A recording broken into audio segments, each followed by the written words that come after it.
Welcome to Wisdom on Wheels. Today we will be getting to know Metropolitan Antony of the Ukrainian Orthodox Church of the United States of America. So we're here in South Boundbrook, New Jersey, where the consistory is, correct? Right.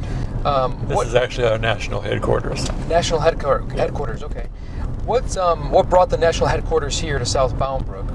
Well, we had always had a presence in New York. That's where we first of all, we started in Philadelphia back in 1918, and the center was there until the 40s, and then in New York, it came to New York in the just before probably 1948, 49, and we had a center there at our cathedral on 82nd Street, and then the cathedral had a piece of property out here, which is located just around the corner here, and it was a picnic ground that they had, and they had a motel type place on there that the parishioners went there all summer. They rented the place, rented rooms in the hotel, and they had just a wonderful time joining together in fellowship.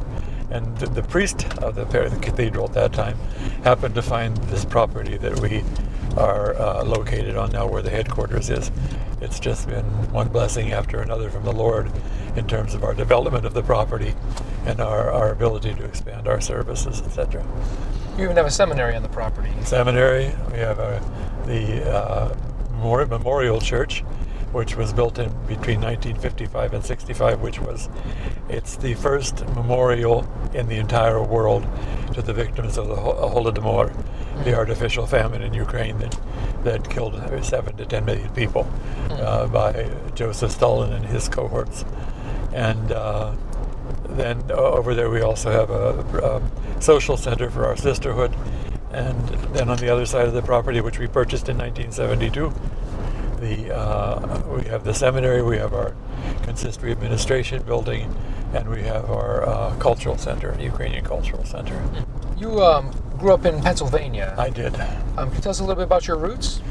Well, I'll tell you, if anybody would have told me when I was growing up in eastern Pennsylvania that I was going to live in New Jersey, those would have been fighting words. And now I've been here for pushing 40 years. Wow. But I grew up in Sharon, Pennsylvania. It's a very small town, halfway between Cleveland and Pittsburgh, and right next to Youngstown, Ohio. And so in our little town, we had the Ukrainian church, the Russian church, the Romanian church, and the Greek church, and that was and a lot of Byzantine churches, and that was pretty heavy duty for a town of only like 20,000 people. So I was baptized a few weeks after my birth, and grew up in the St. John Parish, in St. John the Baptist Parish in Sharon. And we had, it was a small parish, but it was a parish that nourished me and helped me to grow and want to remain in the church the rest of my life. I still have the greatest of love for that little parish, and unfortunately don't get back to visit as often as I would like to. With all of those different jurisdictions in the area, was there a lot of cooperation, or? Cooperation was just beautiful. We had festivals every year. We had an Eastern Orthodox Men's Society, which sponsored programs throughout the year, and all with the cooperation of all the priests in the parishes, and they were always very, very well attended. And the big thing back in those days was picnics, and we would have an all-Orthodox picnic in one of the parks in town, and literally thousands of people came out. And then we had there was a lot of cooperation in services on the Sunday of Orthodoxy, of course, and never the slightest bit of bickering. We didn't realize that we were different, except in our ethnicity, our national background, and it was truly a very, very wonderful and nourishing upbringing. That's wonderful. You are Ukrainian by heritage. Ukrainian and British Welsh. And you're also the head of the Ukrainian Orthodox Church here in the United States of America. Right. What are some of the traditions that bring you happiness? I think most of them are associated with holy days of the church.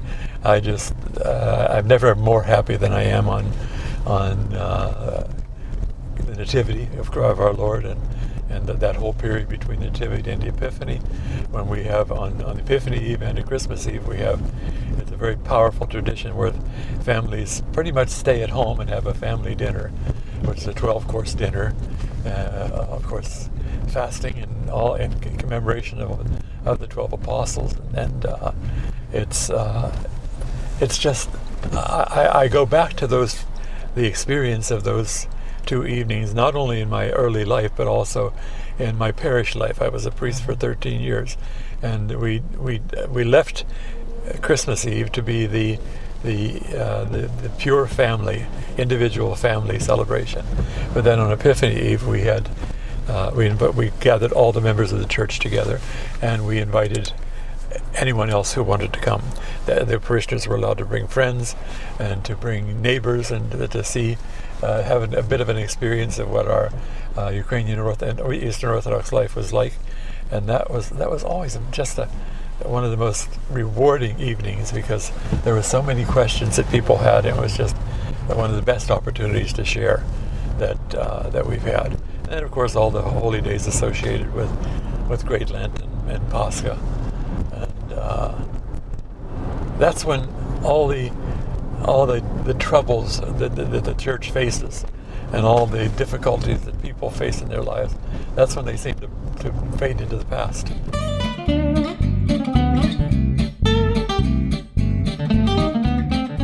After the fall of the Soviet Union, you supported the rebuilding in Ukraine. Can you tell us a little bit more about your efforts? Well, at the fall of the Soviet Union, it was very difficult. We had contact with the churches there and with some members of the government. But what you have to remember about that period is that it was a period where the old regime was still in power, and they were just passing the presidency along to another one of themselves for the first 3 or 4 presidents, and it was difficult to see any real change. And the hardest part for us at that time was to convince our people that everything is going to be okay. I don't believe that the development of independence after the independence was differed in any really significant way from the experience that we had in America. And so we keep telling people, yes, these issues exist, but they existed in our country too, here in the United States. So we just need to be patient and be supportive and provide all the aid that we can to them. In that process, one of your greatest achievements was building up an orphanage in Ukraine. Yes. For severely mentally and physically handicapped children, I believe. Right. Can you tell us a little bit more about that ministry? Well, we were very cooperative with an organization called the Children of Chernobyl Relief Fund, and they built hospitals, they built neonatal units to treat the young children that were born after the Chernobyl disaster, and we raised really hundreds of thousands, if not millions of dollars for that effort.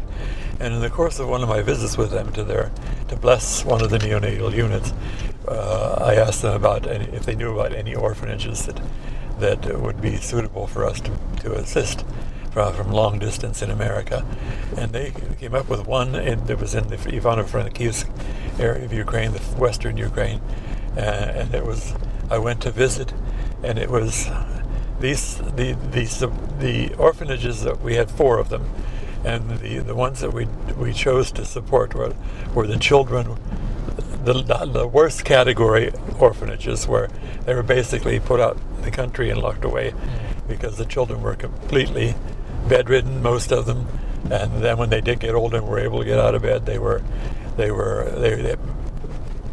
had malnutrition, and we came in with the first time I visited with just one of my priests with me.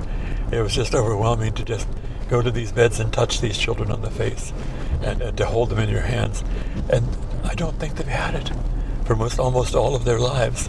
They had, just didn't the nannies that were there were not professional nurses or anything, but they tried their best, but they were so overwhelmed. Each one of them had 30 kids to take care of on a daily basis. So we would help to feed the kids. We take a college mission team that went every year, or else if not twice a year, to visit. So we had, after that orphanage, we had another one in central Ukraine, another one in near Kiev itself, and the only one that we have left now, because the others have been closed down. The children have been put in hospitals instead of locked away in orphanages. And but this last one was the one that had the most potential. And we even built a Montessori school there. And so now we've been supporting this one particular orphanage that has 200 children and only 20 or so nannies. During the war, most of the children were evacuated to Poland, and several of the nannies went there to stay with them, and they rotated on 2-month shifts. But we were able to still serve their needs there in Poland. It's just been a ministry that we have never, ever had to ask for a penny in donations. The money just flows in year-round to cover all the expenses that we have there and all the needs. It's a beautiful ministry. I mean, there's no doubt why people would want to support that. Yeah. You served as the first treasurer of the Assembly of Bishops. What does a unified Orthodox Church in the United States of America look like to you? At this point, I don't know if there's anyone that can answer that question. I had my ideas when I served as treasurer, and they're still the same now. That it's not.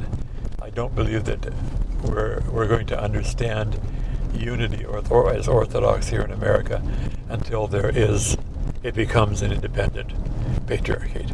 And it's before that we may gather together as we do now in the Assembly of Bishops, and we are able to make statements together as one group and speaking for Orthodoxy here in the United States. And I think that's very powerful stuff. And it's something that we need to continue to do. And we need to do it in spite of our differences and about the various issues around the world. But to say that we have a unified Orthodox Church, it needs to be its own independent church. And that independence needs to be agreed upon between all of the ancient patriarchates, so that we don't have the political issues that surround it. But it's a dream. I mean, I think this Assembly of Bishops has been for all of the bishops a blessing to be able to come to know one another and understand one another, to speak civilly to one another, even though the history between various jurisdictions here has been a difficult one. But we've found ways at the Assembly to overcome that and to produce something good, I believe. Absolutely. And every dream needs a tool to get there, and hopefully the Assembly is one of the many tools that can be utilized to get to that goal. Yes. What does your day look like from the time you get up to the time you go to bed? Of course, it begins with prayer and thanking God for the blessings He bestowed upon me, and a good evening, a good night's sleep, and for I know some may think it's strange, and some may not like it even, but I have practiced almost all my life the prayer of Saint Ephraim every morning at the conclusion of my prayers, just to put myself in the right frame of mind of who I am, what my relationship is with God, and what my relationship must be with my fellow man. And I always felt that if I start that day reminding myself of that, it would be a good day. And so far it hasn't failed me.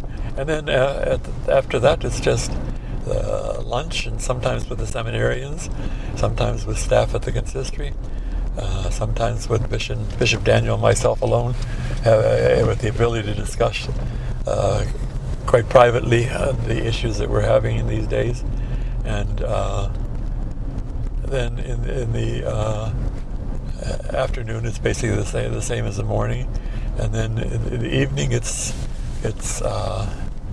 my time with the beautiful cat Loretta and my dog Max, who no matter what mood I enter the house in, are overwhelmed with love to see me. And so I spend some time with them, feeding them, taking care of them. And if I have any more writing to do, I have to say that I'm a procrastinator. And when I do my best work when I'm rushed to do it at the end of a deadline. And so I spend my mid and late evenings sitting at the desk writing the things that I need to get done for a particular project or whatever. And then I say my evening prayers, and I honestly turn everything over at the end of those prayers, saying to the Lord, Lord, I worried about them all day. You said you'd share the burden. I turn them over to you. And that's, I believe, been an important part of my faith in him, and that he has always, I can't tell you how many times I've awakened with resolutions to the problems I was suffering with the day before.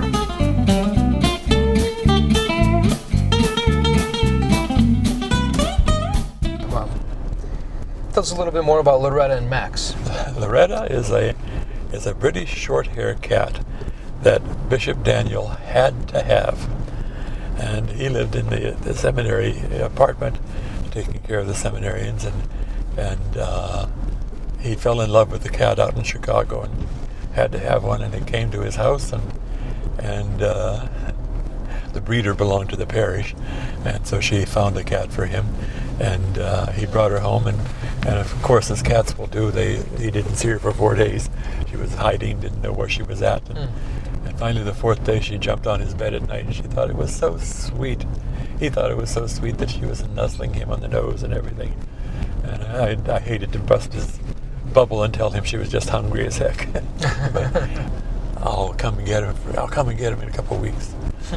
And that was 4 years ago.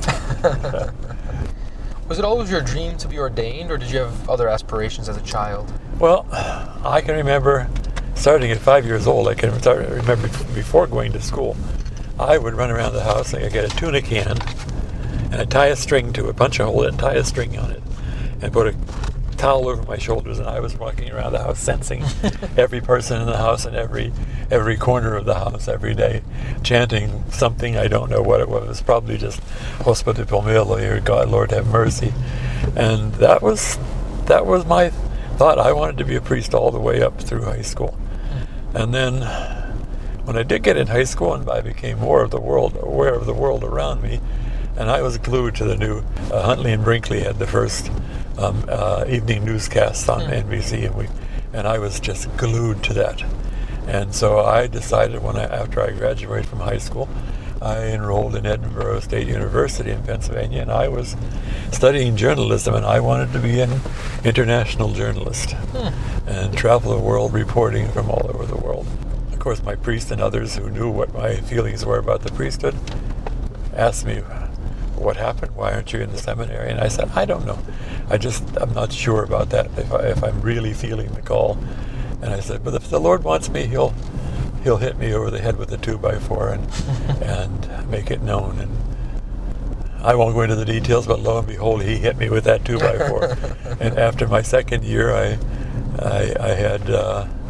was having some horrible dreams, and they went on until I sent the application into the seminary. And that day, I never had the dreams again. Oh, wow. And it was, the rest, as they say, is history. And I don't regret 1 second of it. When I see what's going on in the world and what I would have been doing as a reporter, I'm happy to be where I am, fighting the spiritual battle instead of the physical battles. What's your favorite movie or TV show? If there's anything that's on in my TV, it's one of the news stations, whatever brand it may be. And if it's not that, then it's the Food Network or HGTV. Happy things, happy movies, spiritual movies that point out the necessity of loving one another and that type of stuff. What's your favorite food? Anything that I'm not allergic to. Oh, okay. And I'm not allergic to anything. If I had to pick one meal that I love more than any other, It is stuffed green peppers or red peppers or whatever. Okay. I don't know what it is. I've loved that all of my life. And I begged my mother half the time to prepare that. Aside from dogs and cats and other pets, what's your favorite animal? I would have to say a cow. A cow, because I have fond memories of my grandfather's farm when I was allowed to help milk the cows and to even clean up after them. And it was just they're so peaceful and gives so much to human society. So I guess maybe that's a strange favorite animal, but that's the one. That's interesting.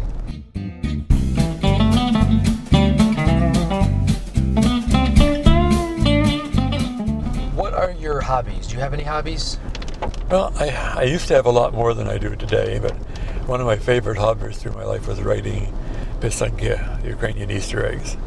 And we called them writing just like you write an icon. Wow. Because each egg has a story behind it and tells a story, so you're writing that story and all the designs that you make on the egg. And I would do it almost solely during Great Lenten season. And I could not go to bed, even if it took 2 or 3 days, until I finished an egg. I could not stop until I knew it was done and I was satisfied with it. So I love that a lot. I follow sports. My sport is hockey, and so I enjoy the watching hockey on TV. I fell in love there when I was in Canada at St. Andrew's Seminary, and it's been my love ever since. What's your favorite hockey team? I forget. I think it was 1976 when I transferred from my parish in Ambridge, Pennsylvania, out to Chicago. It was a year that Pittsburgh, the Steelers, won the Super Bowl. The Penguins won the Stanley Cup. Oh, okay. The Pirates won the series. I mean, they were all 3 in 1 year. I went to Chicago bragging to all my altar boys, and not Chicago, Hammond, Indiana, bragging to all my altar boys and what a great town Pittsburgh is. And they said, well, you have to go to a Blackhawk game with us. And so we went, and I was absolutely terrible to them. I tortured them, and I said, okay, I'm going to take you. I'm taking the altar boys at least once or twice a year to a hockey game. So the first game we went to, they were sitting there, and you know how when the fight starts, the crowd gets on the feet and starts screaming. I said, but I'm very much opposed to fighting on the ice. If I see one of you stand up and cheer when there's a fight going on, we're walking out of here and leaving at the moment. Those poor kids sat there during the first fight that came up, looking at me, wanting so bad to jump out of their seats, and of course everyone around them was looking at them. And finally I released them after that fight. Said, do what you want. But it was that's funny. Those little memories like that just bring such joy and happiness, and I miss all of those kids. And what's your greatest fear? I think probably the greatest fear that I have is failing my Lord and what his expectations are of me, and not being the Episcopal servant that he called me to be, and not fulfilling the responsibilities to the highest degree, that the highest expectation that he would have of me. So I fear that, and I pray every time as I receive the holy body and blood of our Lord, that Lord, make me better than what I think I'm capable of, and so I just don't want to fail him. That's most important for me. What brings you the most joy? And I think the thing that gives me joy most of all in my priestly life is when I catch the glimpse in the eye or the face of someone who realizes that they have just made a huge step forward spiritually. Well, thank you, Your Eminence, for taking the time to come on our show, and look forward to continuing the conversation. Thank you.